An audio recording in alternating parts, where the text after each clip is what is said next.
விசிகவுக்கு டாடா, திமுகவுக்கு நோ, தனி கட்சி தொடங்குகிறாரா ஆளூர் ஷானவாஸ்? பின்னணி என்ன? விசிக முன்னாள் எம்எல்ஏ ஆளூர் ஷானவாஸ் தனிக்கட்சி தொடங்கும் திட்டத்தில் இருப்பதாக பேச்சுக்கள் எழுந்துள்ளன. விசிக தலைமை மீது அதிருப்தியில் இருக்கும் ஷானவாஸ் திமுக பக்கம் சாய முடிவு செய்திருந்தார். ஆனால் அடுத்தடுத்து இஸ்லாமிய கட்சிகள் திமுக கூட்டணியில் இருந்து விலக வாய்ப்பு உள்ளதால் ஷானவாஸ் தனி கட்சி ரூட்டில் பயணிக்க முடிவு செய்துள்ளதாக விவரமறிந்தவர்கள் பேசத் தொடங்கியுள்ளனர். 2026 சட்டமன்ற தேர்தல் மற்றும் ஆட்சி மாற்றத்திற்கு பிந்தைய அரசியல் களம் எதிர்பாராத பல திருப்பங்களை சந்தித்து வருகிறது. அதிமுகவில் இருந்து எம்எல்ஏக்கள் தங்களது பதவிகளை ராஜினாமா செய்து வரும் நிலையில் தற்போதைய ஆளும் கட்சியான தாவேகாவின் முக்கிய கூட்டணி கட்சியான விசிக உட்கட்சி பூசல் வெடித்துள்ளதாக தகவல்கள் வெளியாகியுள்ளன. விசிகவின் முக்கிய முகமாகவும் முன்னாள் எம்எல்ஏவுமான ஆளூர் ஷானவாஸ் தனிக்கட்சி தொடங்கும் பாதையில் நகர்ந்து வருவதாக அரசியல் வட்டாரத்தில் பலத்த பேச்சுக்கள் எழத் தொடங்கியுள்ளன.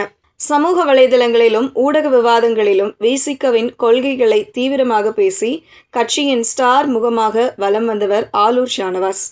2026 சட்டசபை தேர்தலில் ஆளூர் ஷானவாஸ், எஸ். பாலாஜி உள்ளிட்ட சிட்டிங் எம்எல்ஏக்களுக்கு விசிக தலைமை மீண்டும் போட்டியிட வாய்ப்பளிக்கவில்லை. கட்சி தலைமை எடுத்த இந்த முடிவால் ஷானவாஸ் மற்றும் அவரது ஆதரவாளர்கள் கடுமையான அதிருப்தியில் இருந்ததாக கூறப்படுகிறது. தேர்தல் முடிவுகளுக்கு பிறகு அவருக்கு கட்சியில் மாநில முதன்மை செயலாளர் பதவி வழங்கப்பட்ட போதிலும் தேர்தல் களத்தில் ஓரங்கட்டப்பட்டதன் காயம் இன்னும் ஆறவில்லை என அவரது ஆதரவு கூடாரங்கள் முணுமுணுக்கின்றன.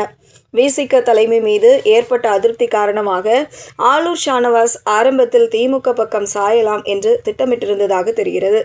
திமுகவின் மேலிட தலைவர்களுடன் இதற்கான முதற்கட்ட பேச்சுவார்த்தைகள் ரகசியமாக நடந்தன. ஆனால் தற்போதைய அரசியல் சூழல் மாறியுள்ளது. தற்போதைய அரசியல் சூழலில் அடுத்தடுத்து வரும் உள்ளாட்சி மற்றும் லோக்சபா தேர்தல்களில் சில இஸ்லாமிய கட்சிகள் திமுக கூட்டணியில் இருந்து விலக வாய்ப்புள்ளதாக அரசியல் வட்டாரங்களில் தகவல்கள் கசிந்துள்ளன. இஸ்லாமிய கட்சிகள் வெளியேறும் பட்சத்தில் நேரடியாக திமுகவில் இணைவது தனது அரசியல் எதிர்காலத்திற்கு சரியாக இருக்காது என கணித்துள்ள ஷானவாஸ் தனது முடிவை மாற்றிக்கொண்டதாக விவரமறிந்தவர்கள் பேசத் தொடங்கியுள்ளனர். இப்போதுள்ள இஸ்லாமிய கட்சிகளில் எஸ்டிபிஐக்கு மட்டுமே இஸ்லாமிய இளைஞர்கள் மத்தியில் செல்வாக்கு உள்ளது. இதனை புரிந்து கொண்டிருக்கும் ஷானவாஸ் தனி கட்சி தொடங்கும் திட்டத்திற்கு வந்துள்ளார்.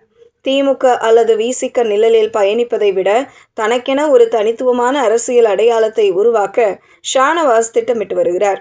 சிறுபான்மையினர் மற்றும் ஒடுக்கப்பட்ட மக்களின் குரலாக ஒலிக்கக்கூடிய ஒரு புதிய முற்போக்கு அமைப்பையோ அல்லது தனி கட்சியையோ தொடங்கும் நோக்கில் அவர் தனது தீவிர ஆதரவாளர்களுடன் ஆலோசனையில் ஈடுபட்டு வருவதும் தெரியவந்துள்ளது.